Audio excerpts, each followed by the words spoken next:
오늘 함께 나눌 말씀, 본문 말씀을 같이 봉독하겠습니다. 오늘은 히브리서 6장 13절부터 15절까지 말씀 본문으로 봉독하고 나누도록 하겠습니다. 히브리서 6장 13절부터 15절까지 말씀입니다. 같이 봉독합니다.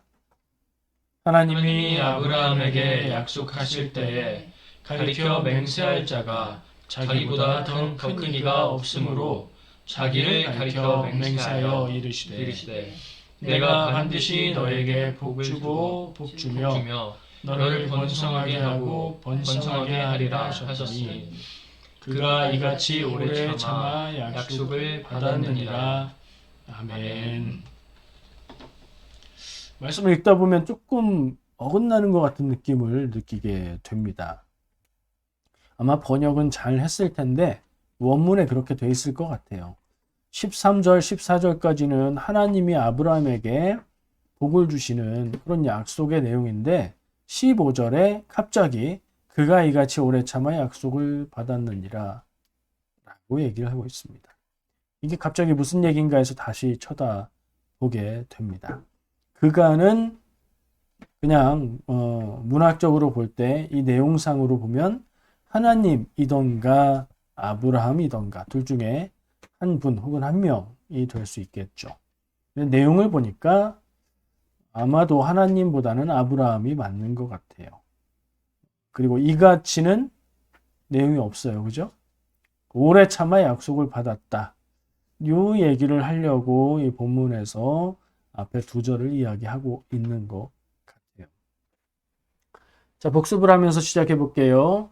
계속해서 반복을 하니까 히브리서는 어떤 책이냐 그러면은 머릿속에 그냥 저절로 떠오르실 정도로 반복을 좀 해볼게요.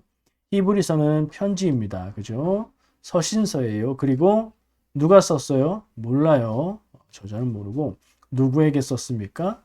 각지에 흩어져 있는 히브리인들에게 썼다. 이런 식으로 되어 있는데 교회를 향해 쓴 편지가 되겠죠. 근데 그 히브리인이라는 표현, 말씀의 제목을 히브리서라고 하고 있는 것, 내용상 특징으로 볼 때 아마도 누구에게 쓴 것 같다? 유대적인 이스라엘 문화에 익숙한 기독교인에게 쓴 편지 같다. 그렇게 보고 있습니다. 그러면 이 히브리서가 전하는 바는 무엇일까요? 히브리서 전체가 말하려고 하는 메시지를 우리가 생각하고 머리에 담아두고 한 군데 한 군데 구체적인 말씀들을 읽으면 그 위치에서 그 말씀이 어떤 의미로 무엇을 위해서 얘기되고 있는지를 더 명확하게 알 수 있기 때문에 한번 짚고 넘어가려고 하는 겁니다. 히브리서에서 제일 유명한 한 장이 있다면요. 히브리서 11장, 믿음장이라고 얘기하는 히브리서 11장입니다. 뭘 얘기하는 거죠? 그 문장이 아름답고 은혜롭기도 하지만 그 히브리서 11장의 내용이 사실은 히브리서의 주제라고 볼 수도 있어요. 그러면 히브리서의 주제는 뭐예요? 믿음이라는 거죠. 믿음에 대해서 말하는 거예요. 그리고 좀 더 어떤 믿음이냐라고 묻는다면 믿음으로 얻는 구원에 대해서 말하고 있습니다. 복음이고 신약에서 예수 그리스도의 복음을 편지로 전하고 있는 바 아니겠습니까? 당연히 믿음으로 얻는 구원에 대해서 말하겠죠. 그리고 더 나아간다면 믿음으로 사는 그리스도인의 삶에 대해서 이야기하고 있다. 이렇게 볼 수 있을 것 같아요.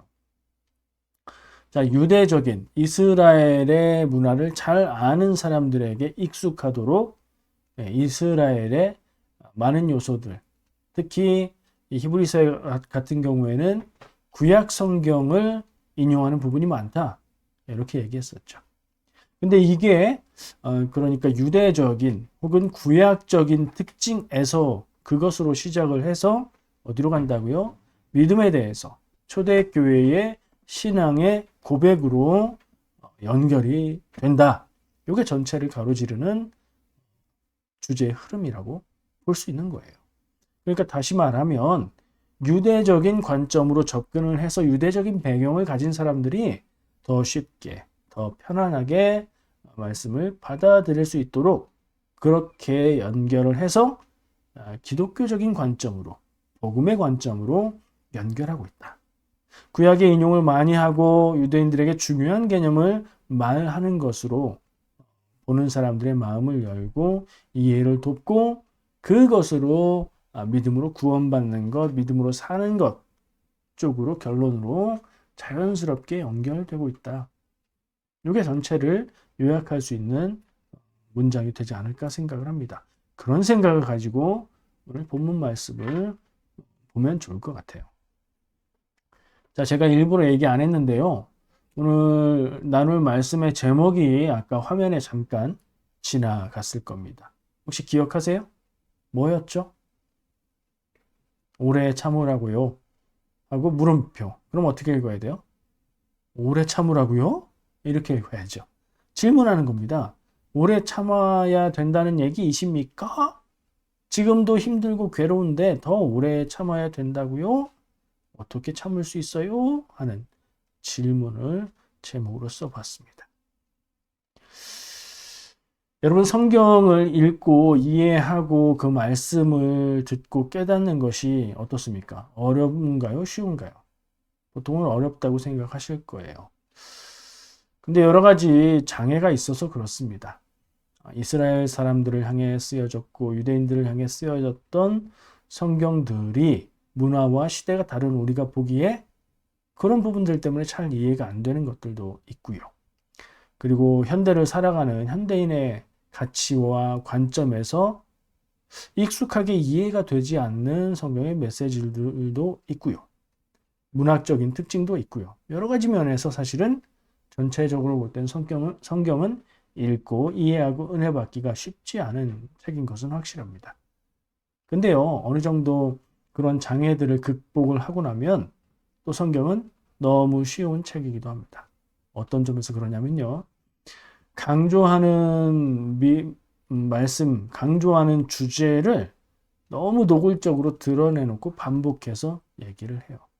우리가 성경 말씀을 읽으면서 무슨 얘기인지 잘 모르겠다 싶어도 자꾸 나오는 단어 있죠. 자꾸 나오는 말이 있죠.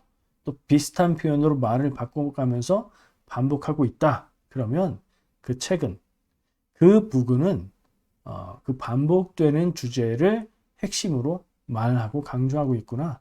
이렇게 생각하면 그런 이해를 가지고 읽기 시작하면 굉장히 술술 쉽게 읽힐 수도 있습니다. 오늘 본문 말씀에는 어떤 반복이 나올까요?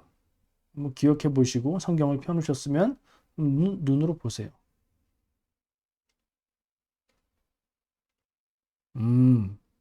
없어요. 본문 말씀 안에는 반복이 거의 없습니다. 근데 제가 본문을 딱 잘라서 그렇지 그 앞쪽을 보면 몇 절 앞으로 가서 보면 반복되는 내용이 있는 것을 발견하게 됩니다. 오래 참음이라는 말을 여러 번 반복하고 있는 것을 볼 수 있는데요.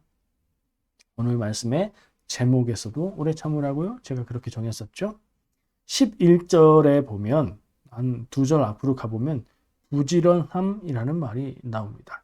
오래 참는다는 말은 아닌데 생각해보면 부지런함은 성실하다는 말이고 성실하다는 말은 힘들어도 참고 견딘다 하고 연결이 되지요. 그런 면에서 부지런함이라는 말을 보고 바로 연결은 안 되겠지만 전체를 다시 한번 둘러보게 될 때는 오래 참는다는 얘기가 나오는데 그 앞에는 부지런함이라는 얘기도 나오는구나. 이게 겹쳐지는 느낌을 받을 수 있을 거예요. 12절에 가면 또 오래 참음이라는 말이 나와요. 그리고 15절에 아까 제가 갑자기 하나님의 약속에서 그가 이같이 오래 참아 약속을 받았느니라 라고 말했다고 했죠. 그는 아브라함. 이같이는 뭔지 몰라요. 근데 오래 참아서 약속을 받았다. 아브라함이 오래 참았다는 얘기를 하고 있습니다. 아브라함 나오면 주인공급이고요. 주인공이 오래 참았다는 얘기는 그거 강조하려고 하는 거겠지요. 중요한 주제가 오래 참는 것하고 연결이 되고 있다는 거예요. 무엇을, 왜? 어떻게 오래 참는다는 얘기를 하고 있는 건가? 거기에 초점을 맞춰서 말씀을 보고 그 말씀을 생각하면서 오래 참는 것에 대해서 우리의 삶에도 적용해 보면 이 말씀이 되게 의미 있는 말씀으로 다가올 거예요. 자, 오래 참는다는 말이 나오면요. 우리가 시험 볼 때 문제를 잘 몰라도 그 보기 답을 보면 요거는 비슷해서 빼내고 나면 답이 얘밖에 있을 수 없다. 이런 느낌 아시죠? 오래 참음이라는 말이 나온다는 얘기는 뭘 생각하게 됩니까? 주제가 뻔하지 않나요?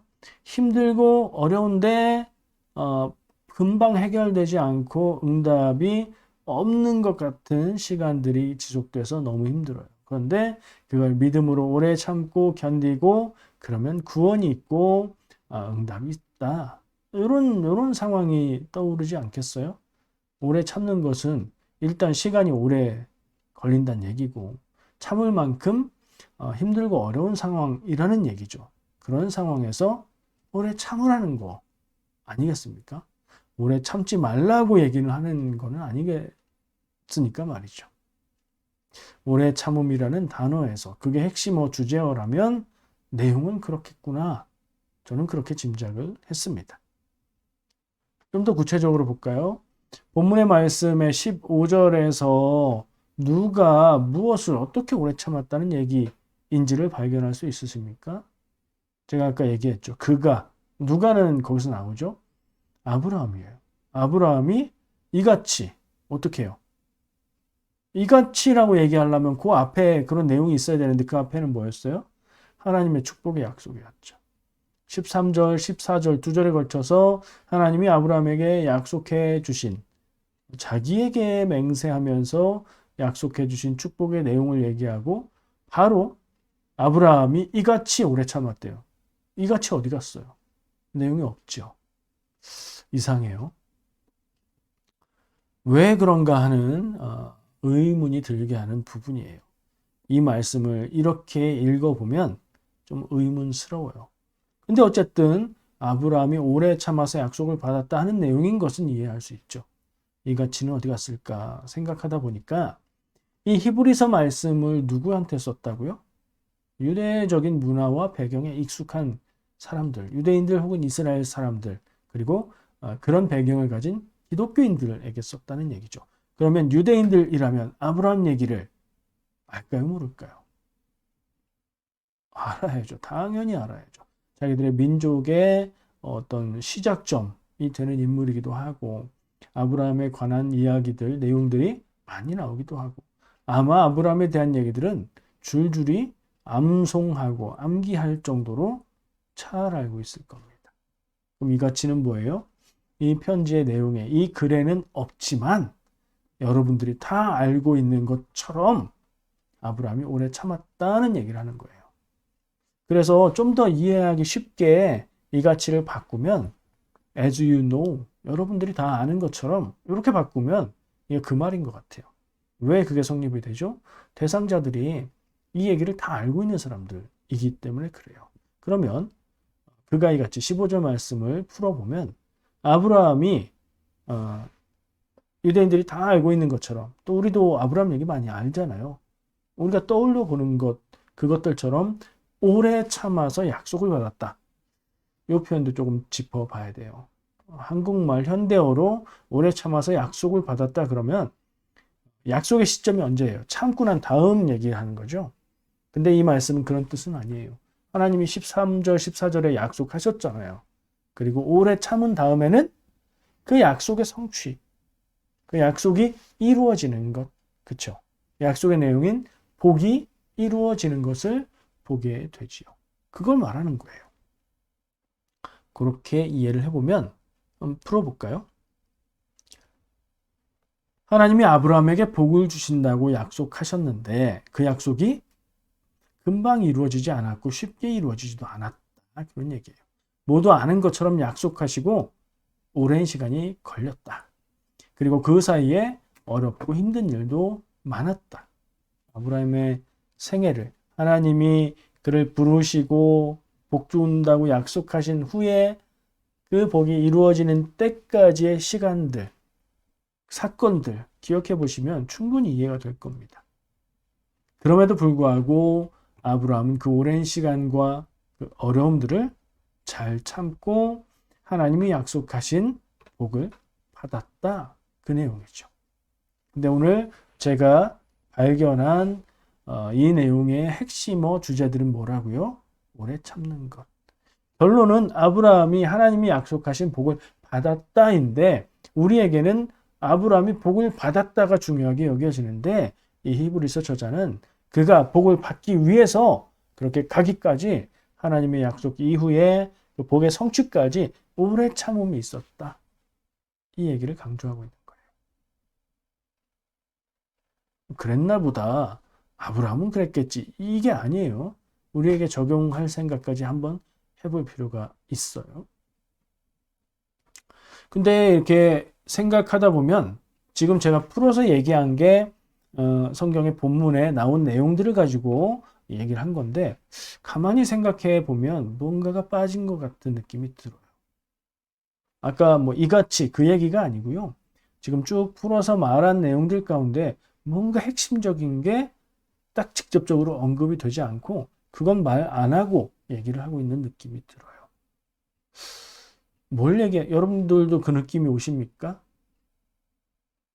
저는 그게 뭔가 생각하면서 뭐가 있어야 오랜 시간과 그 오랜 시간 곱하기 어려움의 시간들을 견딜 수 있을까 하는 질문을 했습니다. 아브라함에게는 이게 있어서 오래 참을 수 있었다는 얘기를 하고 있는 것 같은데 그거는 말을 안 해요. 뭘까요? 뭐가 있어서 오래 참고 기다리고 포기하지 않고 흔들리지 않고 도망가지 않고 살아갈 수 있었을까요? 믿음이지요. 아브라함에게 믿음이 있었기 때문에 그가 하나님의 약속을 기다리는 시간을 견딜 수 있었던 것이고요. 어렵고 힘들고 그 약속이 이루어질 것 같지 않은 상황에서도 믿었기 때문에 견디고 기다리고 흔들리지 않을 수 있었던 거죠. 그렇게 보면 이 믿음이 제일 중요한 것 같아요. 아까 제가 얘기했잖아요. 히브리서에서 결론적으로 강조하는 건 믿음이라고요. 그러니 당연히 믿음이 중요한 것인데 왜 그 말을 안 했을까? 이런 의문을 갖게 됩니다. 여기까지 와서 생각해 보니까 오늘 말씀 역시 믿음을 얘기하고 있는 거예요. 근데 믿음이라는 말을 하지 않습니다. 이상하게도요. 성경은 여러 군데에서 저는 그걸 느껴요. 하려는 말, 중요한 말을 말하지 않는 경우들이 있습니다. 생략해버리는 거예요. 말하는, 강조하는 방법인 것 같아요. 어떤 사람은 강조할 때 강조하고 싶은 것을 자꾸 여러 번 반복해서 말할 수도 있죠. 아까 예를 얘기했던 것처럼. 또 어떤 경우에는 강조하고 싶은 것을 소리 높여서 얘기할 수도 있어요. 근데 어떤 경우에는 완전히 반대로 강조하고 싶은 그것을 가장 중요한데 막 클라이막스로 끌어올려서 그게 딱 나와야 될 자리에 그 얘기를 안 하는 방법도 있어요. 굉장히 특이하죠. 이 이스라엘 사람들의 어떤 문화적인 그런 생각에 이런 방법이 담겨 있는 것 같아요. 또 그걸 뭐에서 발견하냐면 성경 구약 성경을 보면 하나님의 이름을 얘기하죠. 뭐라고 알고 계세요? 여호와. 여호와가 하나님의 유일한 이름이다. 이렇게 얘기하는 사람들은 여호와의 증인 이단이죠. 성경에 보면 여호와라고 할 수 있는 단어만 나오는 게 아니라 다른 말들도 뭐 그게 중요한 건 아닌데 사실은 여호와도 정확한 발음인지 몰라요. 여러분들 다 아시죠? 왜 몰라요? 발음을 해서 소리를 내서 읽지 않았기 때문에. 글자인데 어떻게 모를 수가 있어요? 히브리어는 모음이 없는 문자였어요. 원래. 그러면 자음만 가지고 글자를 썼다면 발음은 정확하게 모를 수도 있죠. 게다가 오랜 세월 그 단어를 발음하지 않고 지나왔다면 잊혀질 수 있죠. 짐작은 할 수 있겠죠. 자음을 가지고. 그렇죠.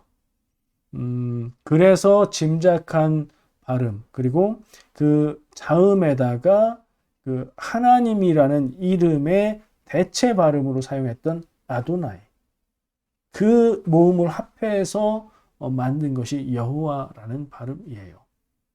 모음이 그렇게 다른 단어에서 가져왔으니까 원래 발음하고는 좀 다를 수도 있다 하는 생각을 해요. 그래서 학자들은 공동번역 성경에서 사용하고 있는, 가톨릭에서 사용하고 있는 야훼, 이 단어, 이 발음이 좀 더 원래 발음에 가까울 거다 하는 얘기를 하기도 한대요. 근데 그게 중요한 거 아니에요. 지금 얘기하는 건 이스라엘 사람들은 하나님의 이름을 발음하지 않았다고요. 읽다가 하나님의 이름이 나오면 거기는 묵음 처리, 삐하고 박자 쉬었다가 계속 읽는 거예요. 아니면 아까 말한 그 아도나이라는 단어로 대체해서 읽어요. 무슨 방법이죠?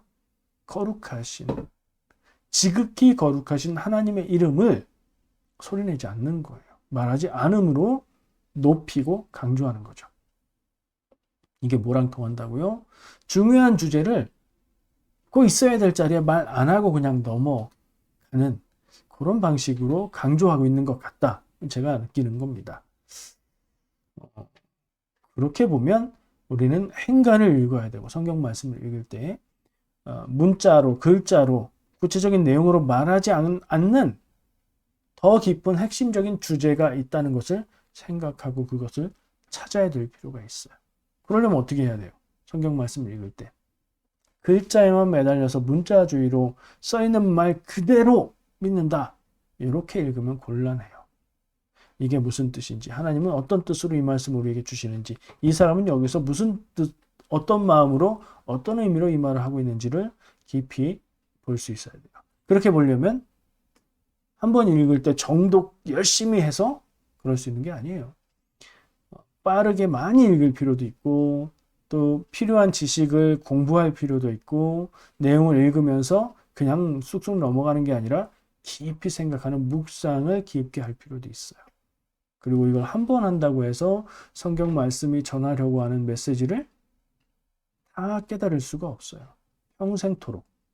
우리가 평생토록 하나님의 음성을 듣고 하나님의 뜻을 들어 알고 싶다면 평생토록 성경 말씀을 읽고 묵상하고 공부하고 배우고 더 깊이 묵상하고 이러는 과정을 통해서 우리가 하나님의 말씀, 말하지 않음으로 강조하고 있는 그런 주제들을 더 깊이 깨달을 수 있게 될 것 같아요. 이렇게 깊어진 안목과 지혜를 가지고 성경 말씀을 통해서 안목이 깊어지고 지혜가 생겼어요. 그런 사람들은 성경을 볼 때만 지혜가 있는 게 아니죠. 세상을 살아가는 삶 가운데서도 성경을 통해 깨닫게 된 지혜로 세상을 바라보고 그것들을 적용해보고 그러면서 그 지혜가 더 성장해가고 성숙해가고 눈이 더 깊어지고 생각이 더 깊어지고 또 그런 수준으로 다시 그 성경 말씀을 읽으면 더 많은 것들을 깨닫게 되고 더 깊은 하나님의 뜻을 알게 되고 선순환이 되는 거죠. 그렇게 평생토록 나아간다면 우리는 하나님의 뜻과 말씀을 완벽하게 이해할 수는 없다 하더라도 오늘의 나보다는 내일의 나가 더 하나님의 말씀과 마음을 알게 될 것이고 성장해가고 성숙해 가겠죠. 그런 믿음, 그렇게 자라가는 믿음은 세상에서의 살아가는 삶의 모습에 영향을 주고 인격을 변화시키고 성품을 변화시키고 삶에서 더 많은 영향력을 미치게 하고 다른 사람들에게 그리스도의 복음의 빛을 드러내는 사람이 되고 그런 사람은 또 성경을 볼 때 삶에서 깨닫고 발견한 지혜들로 성경 말씀을 더 깊이 보게 되고 정말 계속해서 선순환이 일어나는 그런 삶이 되면 얼마나 좋을까 하는 생각을 해봐요. 우리가 다 그렇게 살아갔으면 좋겠습니다. 한 가지 좀 손쉬운 팁을 드린다면요. 신약 성경에서, 이건 신약 성경에만 해당되는 거예요. 신약 성경을 읽을 때 아브라함 얘기를 한다. 그러면 이건 주제가 뭐겠어요? 우리가 아브라함 그러면 뭐라고 그래요? 뭐의 뭐? 믿음의 조상이라고 말하죠. 공식이에요. 아브라함은 믿음의 조상이에요. 아브라함 얘기를 한다? 그러면 믿음에 대한 얘기를 하려고 하는 거예요. 이건 신약 성경에 해당되는 얘기입니다. 구약 성경은 좀 달라요. 왜냐하면 그런 관점이 형성된 것이 초대교회 때고 신약 성경에 적용되고 있는 어떤 공식과 같은 것이기 때문에 그래요. 어쩌면 이 히브리서에서 히브리서 11장에서 믿음을 이야기할 때에 성경의 많은 인물들을 예를 들어서 해석하면서 그들이 그렇게 한 것은 믿음으로 한 것이다. 보이지 않는 중에 보이는 것처럼 믿음으로 나갈 수 있었다. 믿음으로 더 나은 제사를 드렸다. 이렇게 해석하는 내용들이 나오거든요. 그러니까 초대교회의 관점에서 그리고 이 히브리서를 쓴 저자의 관점에서 믿음을 강조하면서 구약의 인물들의 삶을 그 믿음의 관점에서 조명을 해본 거예요. 그렇게 보니까 이들은 믿음이 있었기에 그렇게 살아가고 그렇게 행할 수 있었다라고 얘기하는 거예요. 이거는 다른 사람들은 모르는 비밀한 거는 아니었지만 그렇게 글을 통해서 그런 표현과 해석들을 내어놓았고 그것은 교회가 널리 받아들였죠. 그래서 어쩌면 아브라함 그러면 믿음 이 공식의 시작이 이 히브리서에서 시작이 되었을 수도 있어요. 어쨌든 이것은 신약 성경을 볼 때에는 아브라함 그러면 주제가 믿음하고 연결할 수 있는 좋은 팁인 것 같아서 말씀을 드립니다. 보는 사람에 따라서 그가 가진 관점에 따라서 사실은 아브라함의 모습은 달라질 수 있어요. 성경에 기록되어 있는 신약 성경의 해석을 빼놓고 구약 성경에 기록되어 있는 아브라함의 모습을 보면서 모든 사람이 똑같은 평가를 하진 않을 겁니다. 어떤 사람들은 교회가 계속해서 해석하고 가르쳤던 대로 자 봐, 아브라함은 하나님이 떠나라고 했을 때 아무런 보장이 없음에도 불구하고 그 길을 따라 떠났지 어떻게 그럴 수 있었을까? 믿음이 있었기 때문이야 라고 해석을 하겠죠. 근데 또 다른 관점으로 볼 수도 있어요.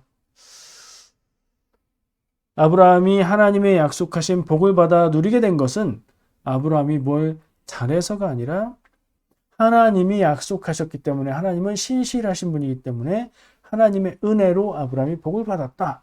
아브라함의 공로는 내려놓고 하나님의 신실하심이 그를 선택하심으로 복을 주셨다. 이렇게 강조해서 해석하고 볼 수도 있어요. 그렇게 해석하면 어떻게 돼요? 아브라함도 연약한 사람이었으나 복 받은 것처럼 우리도 연약하지만 복된 인생이 될 수 있다. 이렇게 적용이 달라지는 거죠. 또 아브라함이 복받은 인물, 훌륭한 인물, 믿음의 사람이라는 이해와 완전히 다른 해석을 할 수도 있어요. 그거는 좋은 쪽으로 본 거고요. 아브라함의 부족하고 연약한 면을 찾아보려면 또 얼마나 많습니까? 겁 많은 사람이었죠. 거짓말하는 사람이었죠. 아내를 버리고서라도 자기라도 살겠다는 비열한 사람이었죠. 그런 점들을 보면서 야, 이 아브라함 형편없는 사람이네 라는 완전히 반대의 견해를 펼칠 수도 있을 겁니다.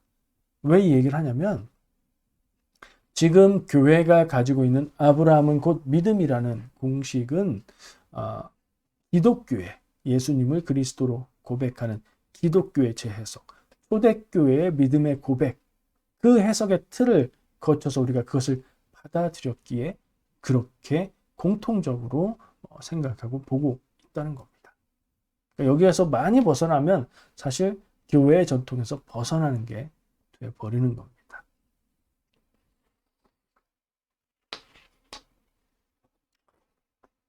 교회는 믿음으로 구원받는 은혜를 복음으로 전했습니다.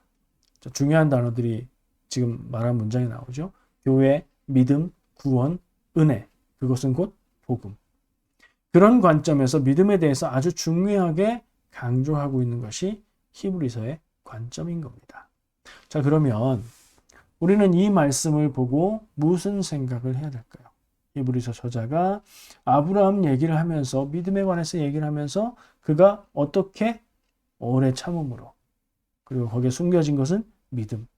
이런 생각을 할 때 우리는 무엇을 생각하고 나의 믿음에 대해서는 어떻게 적용을 할 수 있을까요? 오늘 말씀에 드러나는 핵심어는 뭐라고 했죠? 오늘 제목에도 제가 얘기했다고 했죠. 오래 참음입니다. 하나님이 주시는 복을 받는데 오래 참음이 필요하다는 거예요. 왜? 질문해 볼 필요가 있어요. 그냥 목사님이 얘기해 주시겠지. 그 다음 얘기 난 복잡하게 생각 안 하고 그냥 얘기해 주시는 거 들을래. 그리고 아멘 할래. 그러지 마시고 질문하세요. 왜 아브라함은 하나님이 복 주겠다고 약속하셨는데 오래 참아야 했을까? 첫 번째, 그게 되는데 시간이 오래 걸렸기 때문이겠죠.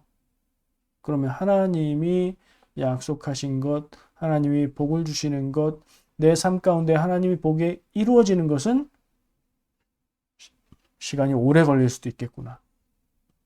아브라함은 몇 년이요? 몇 년인지 꼭 집어서 시점을 택하기 따라서 다르지만 적어도 수십 년.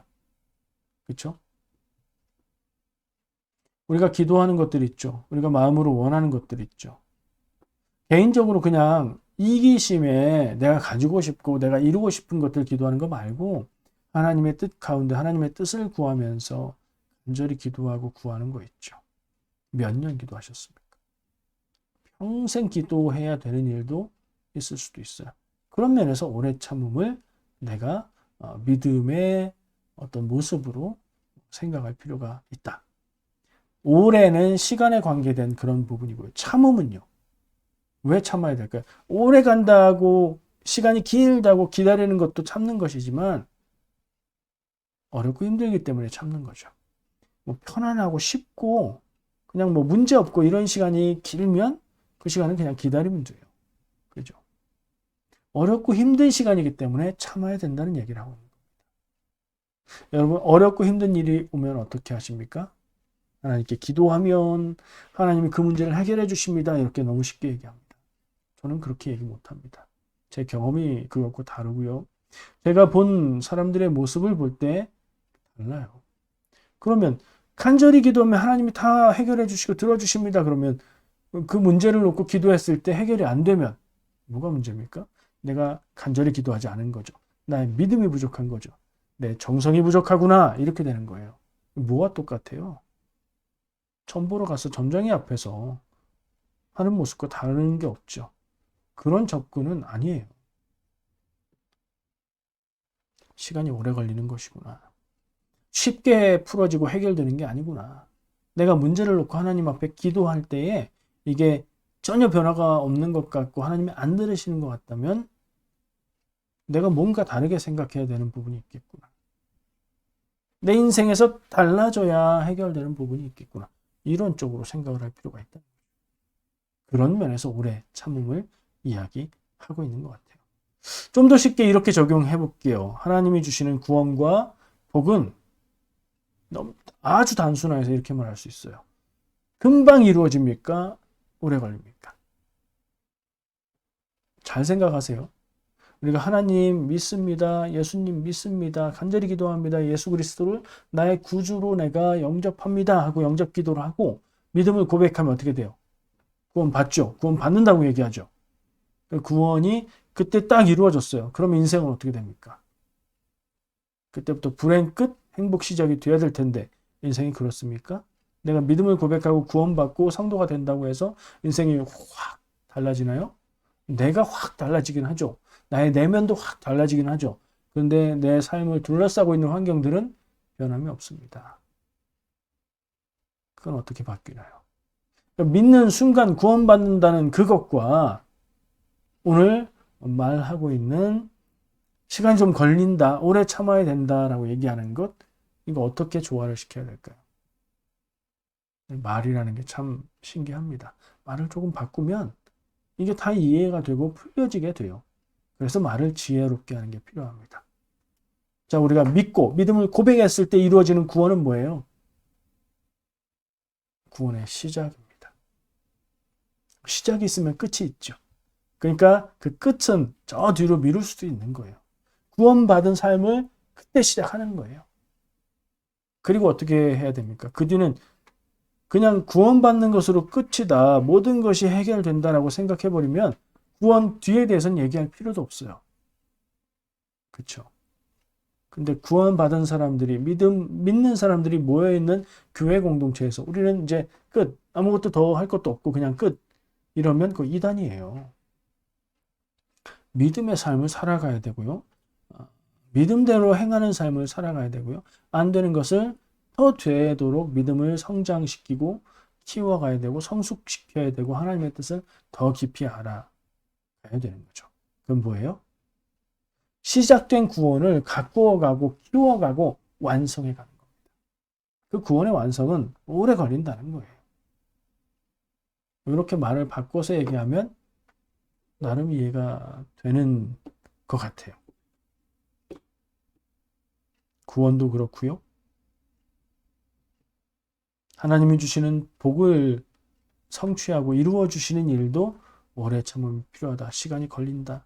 하나님은 지금 일하고 계시고 그 일이 시작됐지만 그 일이 이루어지고 성취되는 데는 시간이 걸릴 수 있다. 얼마나요? 모르죠. 하나님의 뜻하심에 달려있기도 하고 나의 상태에 달려있기도 하고 그렇죠? 우리도 오늘 말씀을 생각하고 나의 삶에 적용해 볼 때에 우리가 믿어서 구원받으면 모든 것이 해결되는, 그러니까 구원의 문제, 복의 문제가 한 방에 쉽게 끝나버리는, 그렇게 해결돼 버리는 그런 거 아니다. 이것을 우리가 생각할 필요가 있는 거고요. 믿어서 구원받은 후에 구원이 시작되고 그 구원은 우리의 삶과 함께 자라가야 하고 성숙해 가야 하고 깊어져 가야 하고 그리고 언젠가는 완성이 되어져 가야 한다. 사람들은 어렵고 힘든 일을 감당하는 것, 해야 되는 것을 참 싫어해요. 누가 좋아하겠어요? 어렵고 힘든 건데. 근데 어렵고 힘든 일을 겪지 않고 감당하지 않고는 안 되는 일들이 있어요. 중요한 것일수록 그래요. 내 인생 날로 먹으려고 한다. 그런 생각이 들어요. 믿음을 이야기하고 믿음을 가진 사람들도 믿기만 하면, 이 사실을 믿기만 하면 모든 게 다 해결되는 것처럼. 그렇게 말하는 것은 좀 문제가 있다는 생각을 합니다. 믿기만 하면 그 구원의 일들이 그때부터 시작되는 것.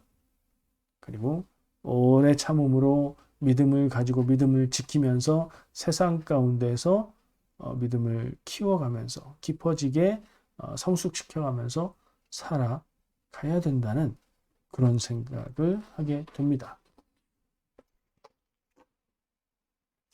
시간이 걸려야 하는 일을 조급하게 빨리 해내려고 하면 무리가 되고 문제가 생겨요. 제가 이 글을 쓰면서 생각났던 어떤 한 드라마의 장면이 있어요. 여러분 혹시 대장금 안 보신 분 계십니까? 어린 친구들은 안 본 친구들이 있을 수도 있어요. 한류 드라마의 효시, 대장금의 내용 중에 생각나는 게 있어요. 여러분 생각나시는지 기억해 보세요. 장금이가 금영이와 음식 대결을 합니다. 그러니까 이제 의녀가 되기 전에 음식을 할 때 그때 얘기겠죠. 설렁탕 대결 기억하십니까? 데뷔마마가 백성들이 먹는 음식을 해라. 그래서 설렁탕을 같이 만들게 돼요. 금영이는 고기와 뼈를 얼른 사다가 끓이기 시작해요. 왜냐면 설렁탕은 오래 끓여서 그리고 식히고 기름을 걷어내고 이렇게 해야 되는 음식이기 때문에 그래요. 근데 장금이는 욕심을 냅니다. 좋은 고기, 좋은 뼈를 찾으러 며칠을 돌아다닙니다. 그래서 결국에는 정말 좋은 뼈와 고기를 구해왔어요. 근데 시간은 이미 지나 버렸어요. 며칠이. 고기를 끓여내고 식히고 기름을 떠내고 할 시간이 부족해요. 금영이는 그 과정을 하고 있어요. 장금이는 그때 이제 기술이 들어가요. 식히지 않고 기름이 떠 있는 상태에서 한지를 위에 덮어서 한지에 맺히는 기름들을 제거해내면 훨씬 빠르게 기름을 빼낼 수 있다. 그렇게 합니다. 그렇게 해서 만들어진 설렁탕이 데뷔마마의 평가를 받습니다. 데뷔마마가 딱 먹고 이게 낫다 했는데 금영이 거가 낫다는 거예요. 장금이가 진 거예요. 설렁탕은 적은 재료로 많은 사람들이 맛있게 먹을 수 있게 오랜도록 끓여내고 그리고 식혀서 그 굳은 기름을 걷어내고 다시 끓이고 식히기를 반복해야 되는, 그래서 시간을 들여야 되는, 정성이 들어가야 되는 음식인데 이것은 맛이 비슷하긴 하지만 이렇게 정성과 시간을 들인 것에 미치지 못한다. 그래서 장금이가 져요. 저는 그 드라마를 보면서 그래도 장금이가 이기겠지. 드라마가 이상하게 흘러간다. 분위기 이상하다. 이런 생각을 했었어요. 어떻게까지 되냐면 장금이를 가르치던 한상궁이 장금이를 거의 쫓아버릴 정도로 해서 이제 죽음을 앞두고 있는 한 상궁님을 모시라고 떠나보냅니다. 거기에 가서 음식을 해줘라 이거죠. 그 상궁님이 어렸을 때 먹었던 쫀득거리는 쌀을 찾아요. 올개쌀이라고 하는 건데 덜 익은 쌀을 따서 찧어서 말려서 만드는 거래요. 장금이는 그 상궁님이 금방 돌아가실 것 같아서 그게 뭔지를 알아내는데도 시간이 걸렸지만 알아낸 다음에 아직 덜 여물었는데 원래도 덜 여문 걸 하는 거지만 그만큼이 안 됐는데 그걸 갖다가 찌고 말리는데도 속성으로 하려고 소뚜껑 위에 말리고 그렇게 해요. 근데 거기에서 같이 음식을 하던 남자분이 있어요. 충청도 사투리를 쓰시는 분인데 제 생각에는 일부러 설정을 충청도 사투리를 쓰는 사람으로 한 것 같아요. 그게 중요한 의미가 있어요. 상궁님이 장금이가 만든 것을 먹고 나서 그래 비슷해 라고는 해요. 근데 안 돌아가시고 그 남자 요리사가 때에 맞춰서 시간에 맞춰서 만든 올개쌀을 먹고 나서 그래 이 맛이야 하면서 눈물을 흘립니다. 차이가 있는 거죠. 무슨 차이였을까요? 그리고 또 이어지는 장면이 있어요. 장금이가 그 남자 요리하는 분을 쫓아다니면서 제가 음식을 먹어보니까 여기서 해주시는 음식이 궁중의 음식보다 더 맛있습니다. 비법이 뭔가요? 비법이 뭔가요? 비법이 뭔가요? 계속 따라다니면서 물어요. 비법이 뭘까요? 분명히 더 맛이 있다면 비법이 있을 건데 왜냐하면 궁중에 들어가는 재료보다 더 좋은 재료일 수는 없잖아요. 뭔가 비법이 있겠죠 하면서 묻고 따라다녀요. 근데 그 사람은 없어요. 충청도 사투리. 그런 거 없어요. 그렇게 말합니다. 근데 아주 지겹도록 시간을 들여서 말리고 걷고 말리고 걷고 그렇게 음식 재료를 준비합니다. 그러는 과정을 보면서 장금이가 깨닫게 돼요. 음식의 맛이 나는 비법이 특히 한국 음식이 그렇죠. 좋은 재료를 쓰는 것도 중요한데 해야 되는 과정들, 건조해야 되는 과정들, 그러니까 비법을 써서 편법을 써서 빠르게 하고 쉽게 하는 것, 그러면 맛을 비슷하게 할 수는 있지만 깊은 맛이 나지는 않는다. 뭐 이런 교훈을 깨닫는 그런 화가 있었어요. 아, 작가님이 대단하시다는 생각을 하게 돼요. 인생도 그렇지 않을까 생각해요. 시간을 들여서 해야 되는 일들은 시간을 들였을 때 가치가 있는 거고요. 쉽게 갈 수 있는 일들도 있긴 하죠. 근데 중요한 일일수록 내 고생과 시간과 정성과 아픔과 눈물과 이게 들어가야 가치가 있고 이루어지는 일들이 있어요. 오늘 저는 그 부분을 얘기하고 싶은 거예요.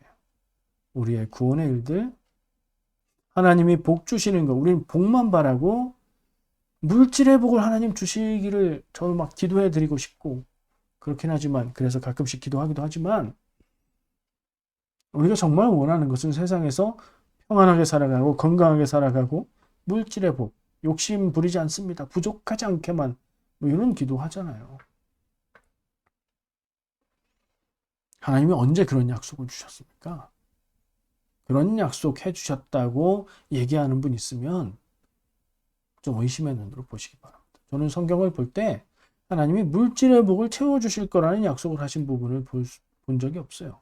있을 수도 있어요. 제가 못 찾았을 수도 있어요. 근데 그건 관점의 차이가 아닐까요? 원하기 때문에 그걸 주실 거라고 그 약속을 해주셨다고 보고 있는 건 아닐까 하는 생각을 해요. 여러분 어떻습니까? 인생의 비법을 찾아 헤매고 계시진 않습니까? 쉽게 갈 수 있는 길, 쉽게 성공할 수 있는 선택, 근데 살아보면 알 거예요. 그런 길들을 찾다 보면요. 그냥 처음부터 걸어갔으면 이미 되었을 일이 그런 비법을 찾다가 인생 더 돌아가게 되는 경우가 많을 겁니다. 겪어야 되는 것은 겪어야 되고요. 감당해야 하는 건 감당해야 지혜도 생기고 고난을 이기는 능력도 생깁니다.